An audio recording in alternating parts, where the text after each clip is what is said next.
Actually, my English is very, very poor. Broken English. But in any way,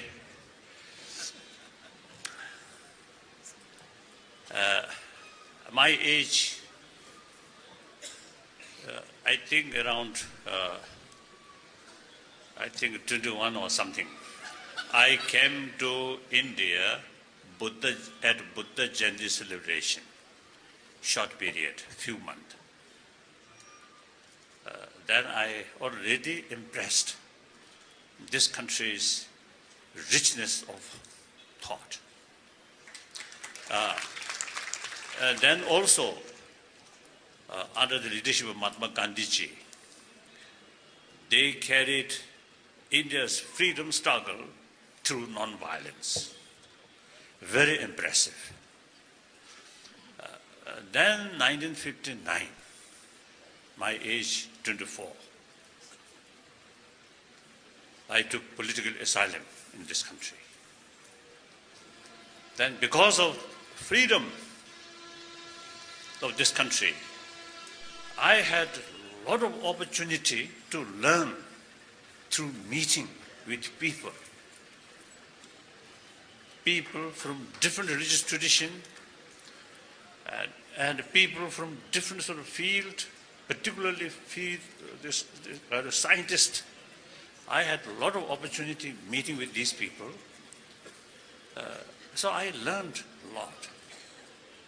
Meantime, I also have the opportunity visit different countries in the West and also in some extent in Africa and Asia and also Middle East. Then, unfortunately, sometimes certain conflict, at least the concerned people use name of religion. Although their main aim may be different, political power or economy, but often use religious name. For example, in Northern Ireland, fight between Catholic, Protestant, even killing. And some Muslim world fighting between Sunni, Shia. When I saw these things, and I really deeply moved, India's tradition, 1,000 years, different religious tradition live together harmoniously.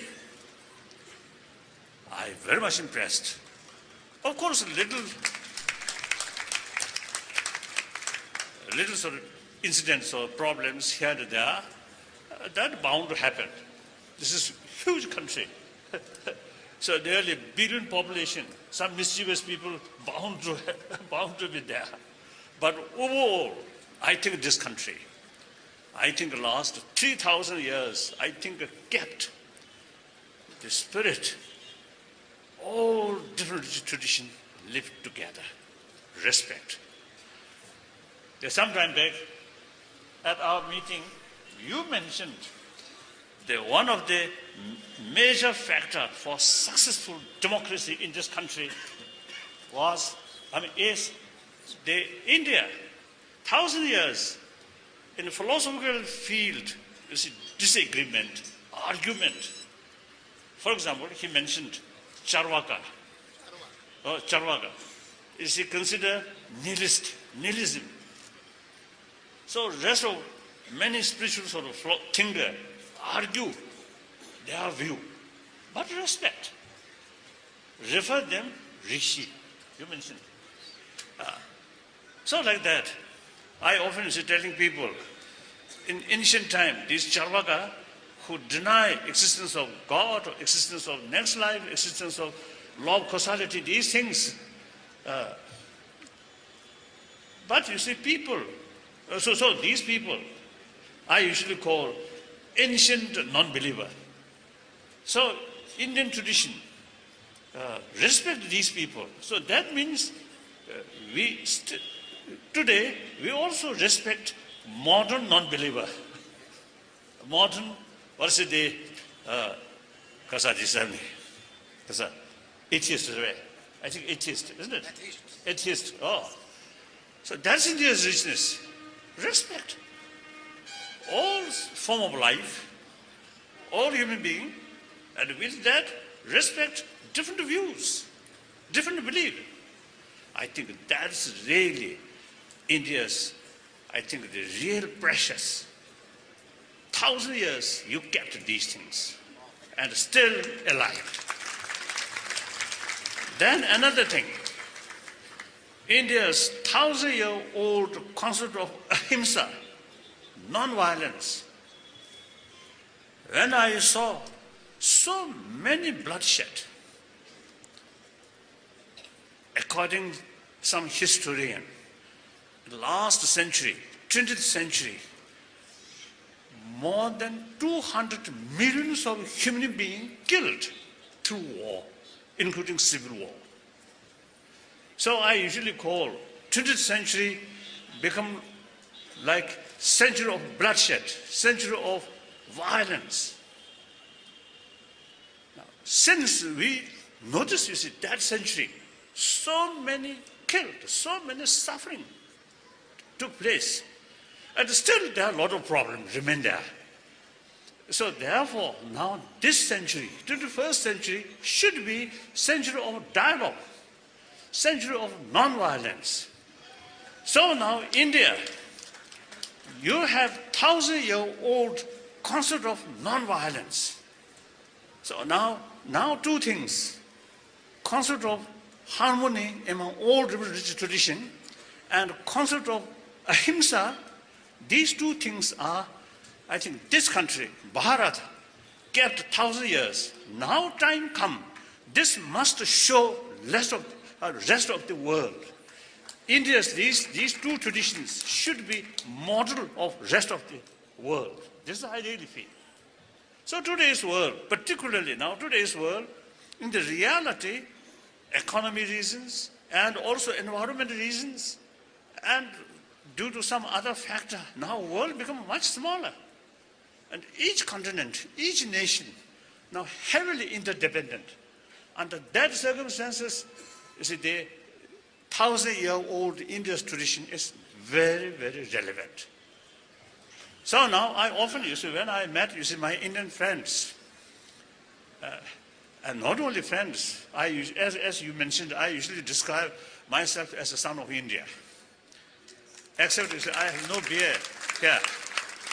So I may hire something from here.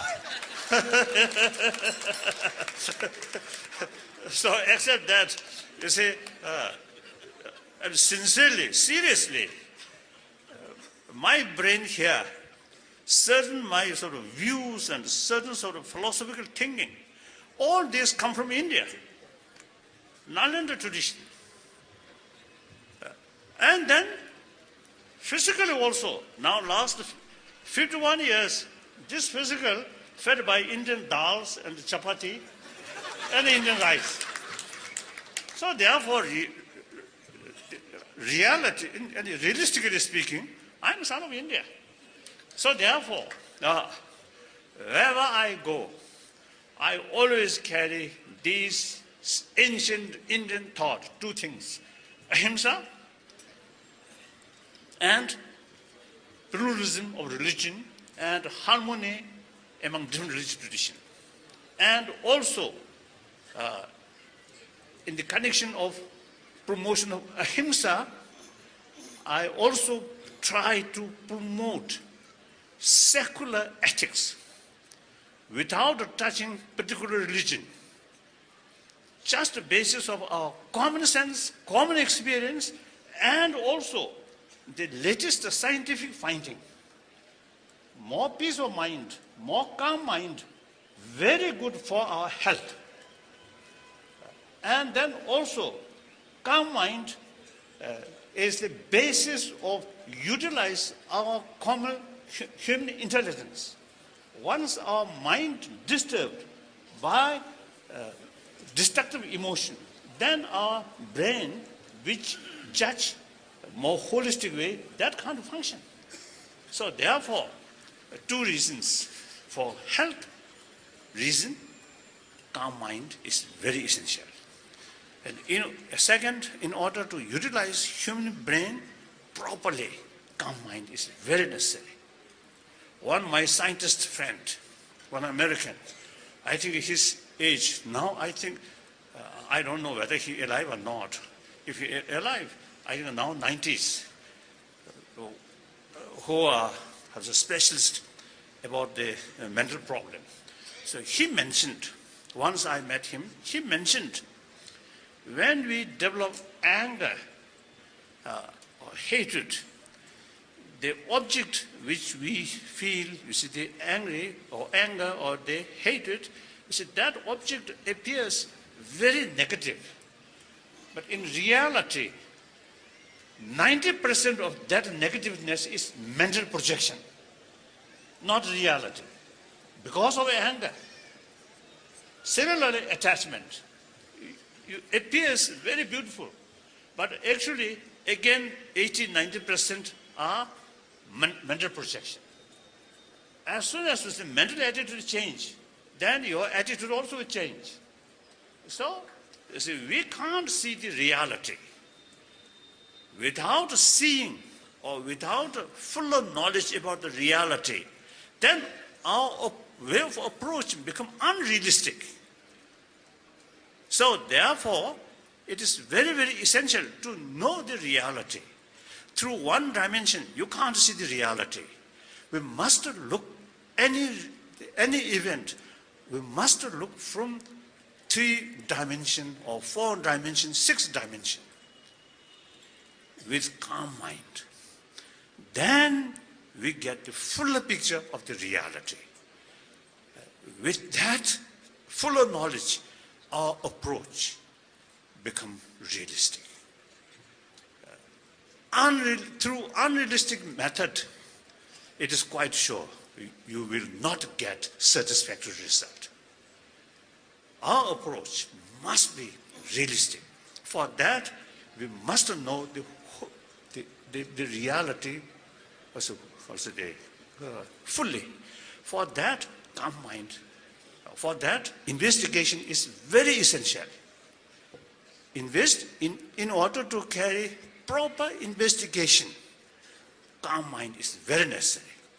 So, using these reasons, I usually say telling people, compassion, warm-heartedness is the one major factor to create a calm mind. So, beautiful music may bring calmness on mind short period. But compassion or tremendous faith will bring calm mind more durable. So if you practice compassion or genuine faith in early morning, the rest of the day, your mind comparatively can be more calm. So whether believer or non-believer, it is everybody's sort of benefit. So that's the way I usually call secular way of approach these inner values. So like that. So these also, you see, I learned from your tradition. Therefore, I always feel proud to say I am son of India. And then also, I usually describe relation between Tibetan and Indian, like a relation between Guru and Chela. Now you are Guru, our Guru. We Tibetan, Chela.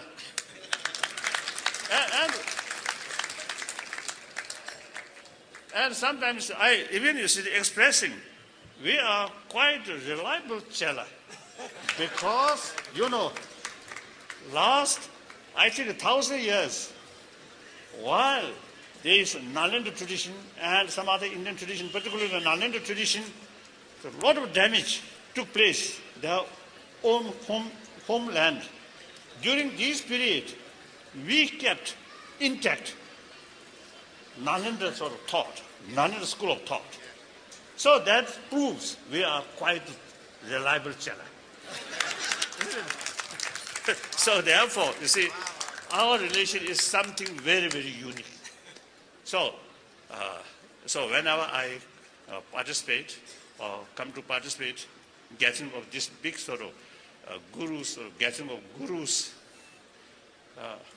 Some gurus a lot of beer, some guru without beer, even you see not here.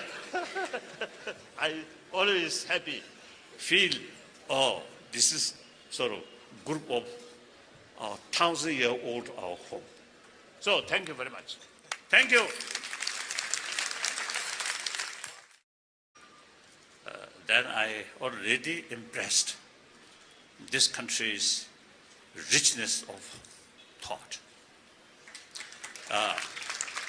And then also, under the leadership of Mahatma Gandhi ji, they carried India's freedom struggle through non-violence. Very impressive. Then 1959, my age 24. A lot of opportunity meeting with these people. So I learned a lot. Meantime, I also have the opportunity visit different countries in the West, and also in some extent in Africa and Asia, and also Middle East.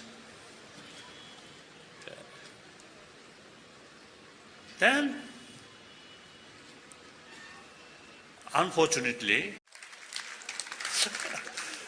actually my English is very, very poor. Broken English. But in any way,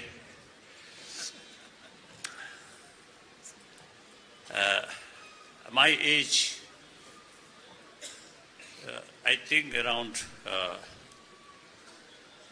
21 or something, I came to India at Buddha Jayanti celebration, short period, few months. Sometimes certain conflict, at least the concerned people use name of religion. Although their main aim may be different, political power or economy, but often use religious name. For example, in Northern Ireland, fight between Catholic. I took political asylum in this country. Then because of freedom of this country, I had a lot of opportunity to learn through meeting with people. People from different religious tradition and people from different sort of field, particularly the scientists. I had